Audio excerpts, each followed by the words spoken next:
Okay, welcome back from that musical break. Before that music break, we did talk with Mr. Lanre Arogondade all the way from Lagos as he threw more light on sustainable development goals. I'm sure you learned one or two things there. The program still is Shagalinku on ARTV Kano. And remember, you can watch previous editions of the show on YouTube. All you need to do is go to YouTube and type Shagalinku, and then it will bring back all the previous editions. So you never can miss any of our previous editions. And then you can also join us via Facebook. Just type Shagalinku on ARTV Kano, like the page, and then join in our conversations there. You want to join us via WhatsApp? It is 080-6707-2378. I'm forgetting that the program is going international and so many people are watching outside this country. So please, if you're watching outside this country, you need to put the international code of +23 before you type in your 080-6707-2378. And thanks to everyone who's been watching across the globe. We've really been getting encouraging feedbacks from all of you via Twitter, via Facebook, via the emails, the WhatsApp and all that. We really must say thank you for your patronage and thanks for the encouraging words you've been given. Okay, back here. A lot of times we've also noticed that tenants and landlords are always having issues. From tenants, they're always like, the landlord is always increasing the rents every year. In places like Abuja, Port Harcourt and Lagos, we have issues where landlords ask for as much as 2 years rent in advance and all that, and sometimes it really brings discourse, it brings rancor, it brings quarrel, and a lot of times police come into it, they are sent to court, so many issues come up between landlords and tenants. And then we talked to the legal practitioner to ask what are some of the issues that really comes in between landlords and their tenants. You know, a lot of times landlords leave their houses so dilapidated. You find the tenants, because they are desperate to move into the house, will repair the places, and then the next year when the tenant is asking for a refund, the landlord sometimes disagrees, and then they start rancors and all that. So we talked with a legal practitioner, Barrister Roomy Mom.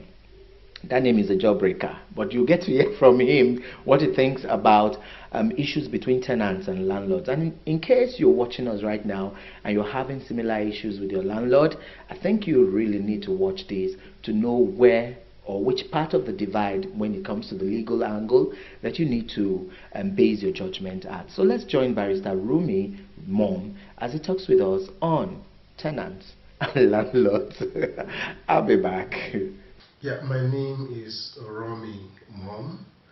I'm a lawyer and a development actor. I live in Abuja at the moment. Okay, the name sounds Cameroonian, Niger. It's a Nigerian name from the middle belt part of the country. Okay, but I know on a very lighter note, I know a lot of people take a pause when they hear that name and like, excuse me, where are you from?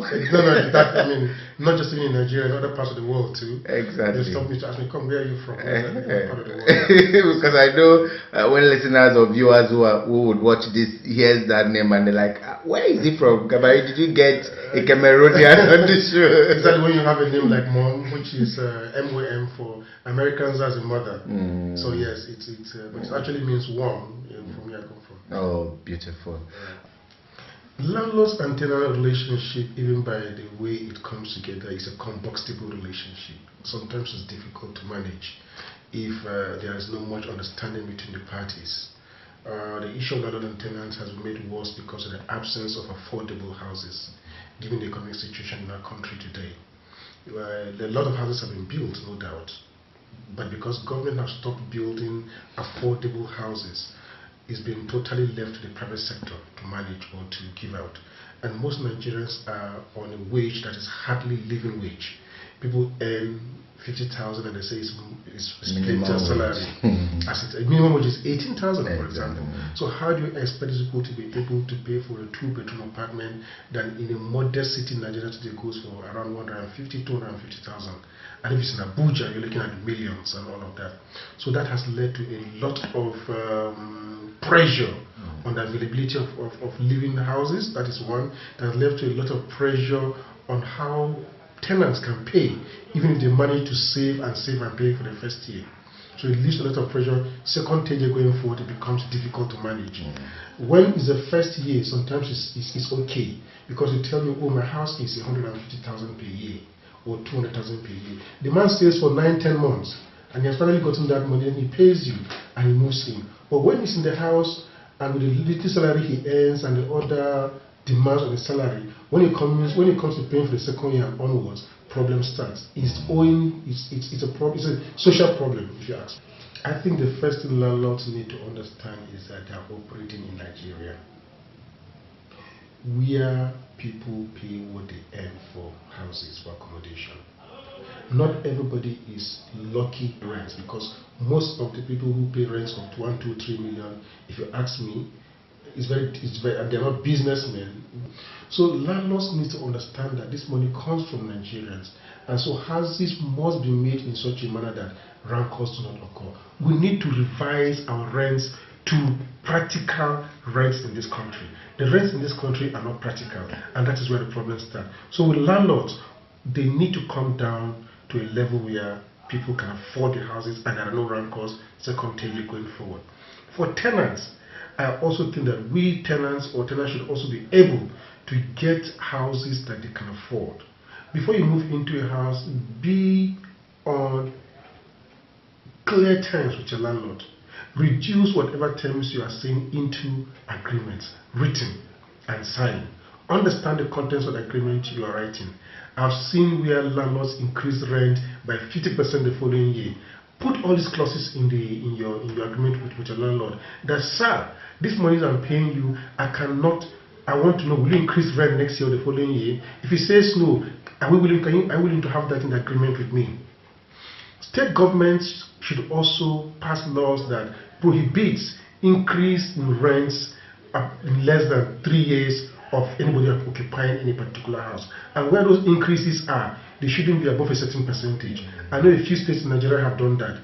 So we need to have the state government, we need to have landlords, we need to have tenants coming together in a triangular relationship to bring about less tension amongst landlords and tenants, which of course today is boiling all over. You go to rent tribunals across states, they are flowing with cases. You see sometimes 200 cases in one day in rent tribunal in Lagos. Just one rent tribunal. So it shows that there's a lot of negative energy within that sphere of landlord-tenant relationship. Well, I think we have rent tribunals out there beautifully, but I think first of all we should exploit all avenues to sit and talk within these parameters of what you and I are speaking here. And where that fails, then of course the courts or the rent tribunals will have to come in. But in my own opinion, everything should sit on human rights. On the rights of the tenant, on the rights of the landlord. There must be a meeting point where everybody can smile. I think that should be, for me, the way forward on this.